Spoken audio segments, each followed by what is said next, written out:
Alan Doyle was the frontman for Great Big Sea for more than 2 decades and is now on a concert tour to promote his latest solo album called Let's Go. The question of where I belong was also central to his memoir, which has become a bestseller. So we asked Kevin Newman to visit Newfoundland and the village Alan Doyle calls home. I am a sailor, you are a star. Midnight sky is ours. You hold the lantern, and I'll chase the light. The road to Petty Harbor is well paved now. But it wasn't always. What today is a pleasant 15-minute drive from St. John's took a lot longer in 1969. That was the year Alan Doyle was born. And in my heart, so sadly sweet, the dream of home, the dream of home. It touches my soul, too soft to flee. When far over the sea or when I'm home. This was home for the first half of his life.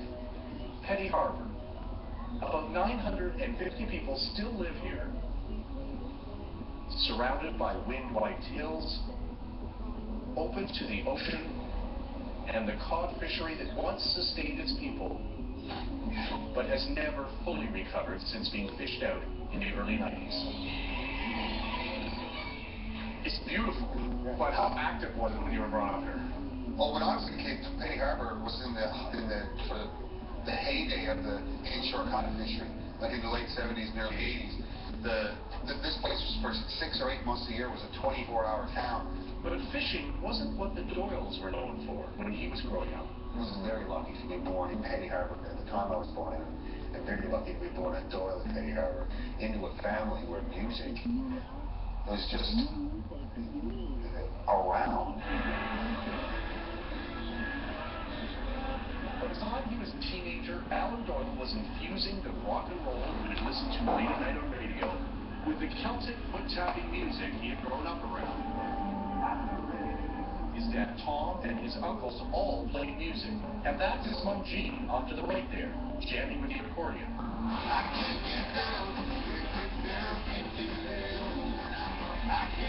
In Alan Doyle's life, there is still always something musical going on.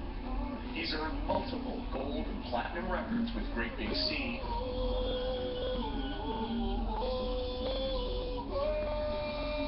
He clearly relishes being center stage. Performing is in his blood.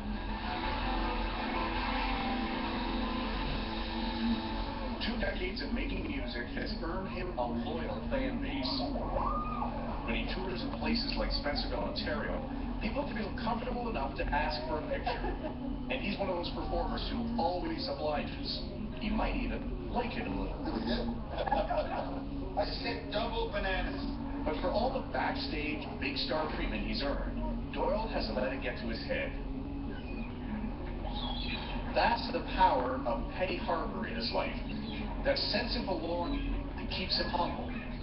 What do you think would surprise people about the Petty Harbor that you grew up in? Well, I've learned that through writing the book. I've learned what people find surprising, because it wasn't surprising to me at all. Of course, you know, that was normal to me.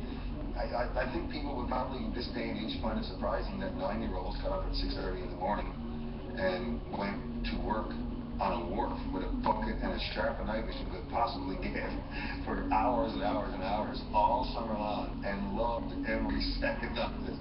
You know, that would surprise people. I think that would surprise people from anywhere in the world, including, you know, Newfoundland now. So, but that's what we did. What do you want to play at home? I gotta prove voices I've got a tongue. Doyle can still cut the tongues from cod. Maybe not as quickly as when he was 9, but just as cleanly. Alan and the boys would get 10 cents a tongue, and it was Jack Welch who kept the young, rowdy crew in line. He's still around. I got a story on the kid who used to keep in line here. Oh, yeah. Was he well behaved growing up? He was. He was? Yeah, 99% of the time. I won't mention the other one.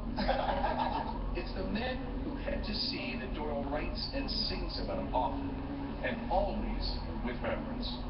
Those guys were like, they were like superheroes, man. Yeah. Big, strong men, you know, and there were guys like Jack who could tell long before the books even came around the corner which boat it was and how much fish he had in it and what the weather was going to be tomorrow. And, you know, They were mystical. They were mystical superhero dudes, you know, who had been around the world and knew boats and knew stuff other than this stuff, you know. So it was like, it was so cool, like, to sit there and listen and be a part of it.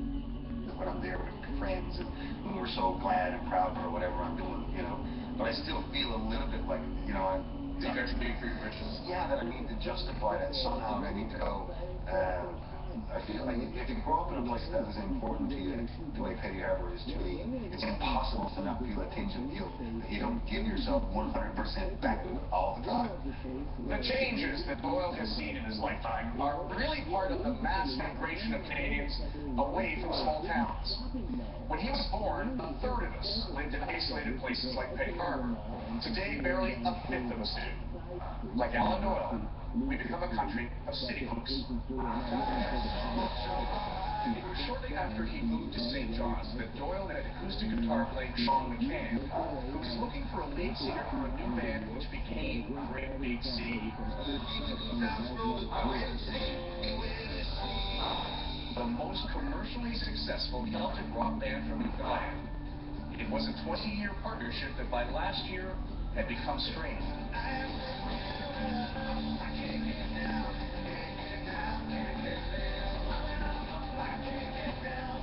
you feel like sharing what happened in your relationship? Oh, there's no secret. Sean just grew really unhappy with playing in the band. You know, he saw Bob saw him last weekend. He was doing his own thing. He's self-managed, you know, self-booked, and doing everything completely on his own. And apparently he's delighted with it. You know, so I think more than anything, that was what Sean just grew weary of the big team and how how the machine wanted to go forward and he wanted to have him just politely left. Let's start lower. That's okay. That's you, right? So now Doyle is on his own too. Self-producing on the road. A hotel room at Ottawa's airport is where BC's Kendall Carson is passing through. I love how this thinly accurate girl. It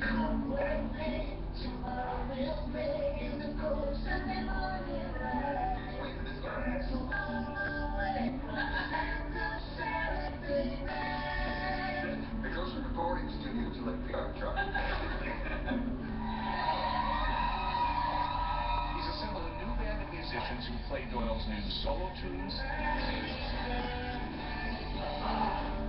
along with some of Great Big Sea's crowd favorites.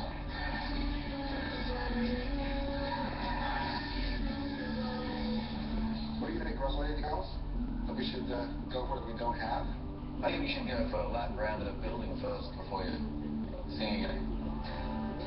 And then there's the Oscar-winning actor and Doyle's sometime music writing collaborator, Russell Crowe. Alan really loves the song, you know.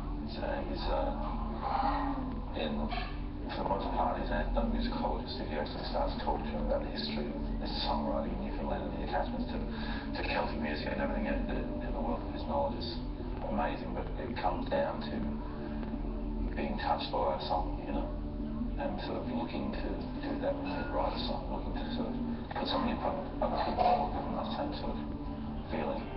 Let it be dark in this caravan.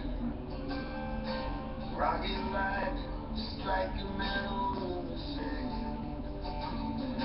Something like that? Oh, pretty good. One more for Jesus.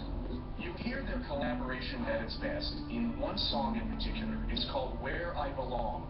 It's about places like Petty Harbor, which ground Alan Doyle in his life, and in a time when belonging is increasingly a romantic notion of the past. And so I'll cast my leaving shadow, and I'll be Canadian. But there's I told him about this song I wanted to write, and he was charmed by the idea of having it. I don't know where I'm going, but I know where I belong. Where I Long is also the title of Alan Doyle's autobiography, which has recently been nominated for the Winter Set Award, given to the best book by a writer from New